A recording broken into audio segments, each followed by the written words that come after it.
At dahil umalis na nga si Papa Al at nagtrabaho na ulit, wala na ako mautusan na ihatid si Kuya Jeyo at sunduin si Kuya Jeyo or si Ate Joycel. At wala na rin maiiwan kay Alexia pag ihatid sundo ko si Kuya Jeyo. Kaya ayan, lagi ko na naman kasama ang batang makulit na yan. Tuwang-tuwa nga sa Alexia at hindi na siya naiiwan sa bahay at lagi ko na siyang kasama. Kita nyo naman, alam na agad niya kung saan siya uupo. Halos kakagising nga lang ni Alexia nang ihatid ko si Kuya Jeyo. At ayan nga, kaya nakapantulog pa yan. Pagkatapos ko nga ihatid si Kuya Jeyo, ayan, dumaan na rin ako dito at bibili na rin ako ng lulutuin naming ulam para sa tanghali. Para mamaya hindi na ako lalabas ulit. Naisipan ko nga, magnilaga na lang ako, kaya bumili lang ako ng konting karne. Halagang 150 nga lang yan. Madami na nga yan sa amin, hanggang gabi na naming ulam yan. At ayan nga si Alexia, may pahikab-hikab pa. Bumili na rin ako ng patatas at saka sibuyas. Kumuha pa nga ako ng tray. Akala ko madami ang bibilhin ko. Patatas at sibuyas lang naman pala. At naalala ko nga may stock pa kami sa bahay at may repolyo pa. Kaya hindi na ako bumili ng repolyo. Pauwi na sana kami ni Alexia at nadaanan ko nga yung itlog. Naalala ko wala na palang itlog sa bahay. Alam niyo naman ng mga bata, itlog is life. Kaya sabi ko kay Alexia, ibibili muna kami para hindi na ako lalabas ulit mamaya. Isang tray nga lagi ang binibili kong itlog para na-stock sa bahay at ilalagay lang sa ref. Mas mahal kasi pag sa tindahan pa ako bibili. Malapit lang naman kami sa palengke kaya madamihan na ako kung bumili. Ayaw ko din kasi ng palabas-labas sa bahay, pabalik-balik sa tindahan. Hi, Daddy.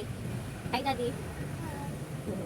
At ayan nga, pagka-uwi nga namin ng bahay, si Alexia may bit-bit na din. O diba, napapabit-bit ko na ng mga pinamili namin. Pagka-uwi ko nga ng bahay, inasikaso ko na agad yung itlog, nilagay ko na sa lagayan. Dahil wala na nga akong hugasin ng mga plato at hinugasan ko na nga kanina. Bago ko hinatid si Kuya Jeyo. Kaya iluluto ko na agad yung karne para mapalambot na agad. Kailangan kasi bago mag-11, dapat nakapagluto na ako para makapaghatid na rin ako ng pagkain ni Ate Joycel sa school. Mahalaga talaga ang bawat segundo. Kaya mabilisan dapat ang kilos ko. Habang busy nga ako sa pagluluto at pag-aasikaso, si Alexia naman, isarap buhay, nanonood lang ng TV. Ganyan lang talaga yan siya. Tahimik lang siya habang ako may ginagawa at busy. Habang pinapalambot ko nga yung karne, ay niliguan ko na din si Alexia. Kasi after maligo ni Alexia, ako naman ang maliligo. Para pag naghatid ako ng baon ni Ate Joycel at pagsundo kay Kuya Jeyo, ay nakaligo na kaming dalawa. Double time talaga ang modran nyo kasi ang bilis ng oras, hindi mo mamalayan, magsusundo na pala ako. Tapos na nga ako nagsaing at nakapagluto na rin ako ng ulam kaya kailangan ko ng maligo at maya-maya nga aalis na naman kami ni Alexia. Pagkatapos ko nga maligo, magre-ready naman ako ng baon ni Ate Joycel at ihahatid na nga namin ni Alexia. Medyo nagmamadali na nga ako dyan kasi 10:30 na. After ko kasi maghatid ng baon ni Ate Joycel, dediretso na ako sa school ni Kuya Jeyo para naman sunduin si Kuya Jeyo sa school. Pagkatapos ko ang na-ready yung baon ni Ate Joycel, aalis na din kami ni Alexia para ihatid ito.